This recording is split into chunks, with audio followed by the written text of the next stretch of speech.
Ang mabuting balita po kapag ka Yes. namatay ang tao, siya ay magkakaroon ng buhay na walang hanggan. Amen. Yes, Jesus. Sinasabi po ng kasulatan, ang espiritu daw po ng tao ay patay dahil sa gawain ng kasalanan. Bakit siya patay? Anong nagagawa ng patay na espiritu? Yan po yung mga tao na gumagawa ng pagnanakaw, pagsisinungaling, pandaraya, kaya nagbibisyo ang tao, patay ang kanyang ugnayan sa Diyos dahil patay ang kanyang espiritu. Hindi niya alam kung ano ang tama at mabuti, kaya ginagawa niya ang kasamaan. Amen. Amen. Nagbibisyo siya, nagsusugal, naglalasing, yung iba nagdodroga pa, nanlalalaki, ng bababae, mga lapastangan sa magulang, ayaw magpatawad sa mga masasakit na karanasan. Yan po ang kalagayan ng tao na mayroong patay na espiritu. Hallelujah. Ngunit, ang Panginoong Hesus napakabuti. Sabi po niya, kailangan maisilang ka muli upang makita at mapasok mo ang kaharian ng langit. Amen. Marami po akong nakausap, sabi nila, ayokong ma-born again. Kasi po ang alam nila sa born again, relihiyon.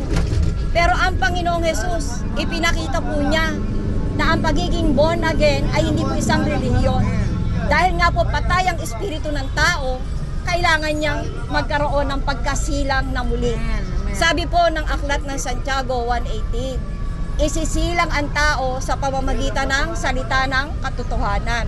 Kaya mahalaga po magsaliksik ang bawat isa na ang Biblia, ang saligan na pinaninindigan at pinananampalatayanan tungo sa buhay na walang hanggan. Hindi po kita kayang iligtas, hindi ka po kayang iligtas ng iyong relihiyon. Ngunit kung maabot mo yung tamang sukat ng pananampalataya kay Kristo Jesus, may magliligtas sa iyo, may magbabayad sa utang na kasalanan na nagawa mo mula noong ipaglihi ka pa sa sinapupunan ng nanay mo hanggang sa huling hininga ng hiram na buhay na ipinagkaloob sa iyo ng Diyos na buhay. Kaya napakahalaga po maabot nyo ito. Sabi, isisilang na muli sa pamamagitan ng salita ng katotohanan. Ipinanganak muli sa pamamagitan ng paglilinis at pagbabagong likha ng banal na espiritu.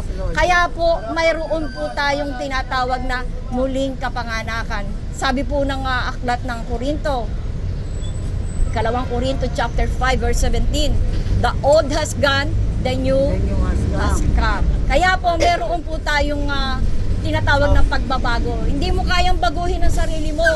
Walang pwedeng magbago sa'yo. Ang pwede lang magbago sa'yo, salita ng Diyos. Dahil ang salita ng Diyos ay buhay. May buhay po ang salita ng Diyos. Humihinga yan, tumitibo. Kaya yung patay na espiritu ng tao, nabubuhay yan. Ngayon, paano mo makakamit ang buhay ng banal na espiritu? Sabi po ng Panginoong Hesus, kayo, bagamat kayo masasama, marunong kayong magbigay ng mabuting bagay sa inyong mga anak, gaano pa ang inyong amang nasa langit ang magbibigay ng kanyang banal na espiritu sa mga humihingi nito sa kanya. Kaya po, napakahalaga. Ikaw mismo sa sarili mo ang magbibigay ng paanyaya sa banal na espiritu, sa bisa ng panalangin, upang siya ay makapasok dyan sa kaloob-looban ng buhay mo.